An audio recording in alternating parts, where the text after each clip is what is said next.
G'day everyone, Uncle Jojo, great to see you all. We got called into an emergency job for an owner builder and this is amazing. We've got herringbone brace down the side. The house is built in about 1960. All of our top plate, bottom plate, studs are all checked in, but check over this one, a half lap join.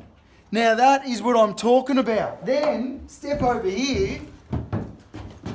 Up the top, we've got a floating hip, which is being picked up by an underpurlin and a steel barrel truss. I tell you what, they knew how to build in the old days. This has not moved a centimetre since it's seasoned in place. This is why it's so important to bring in old school joinery systems into construction, because everything gets tied together, nothing moves. There's no steel bracing in this.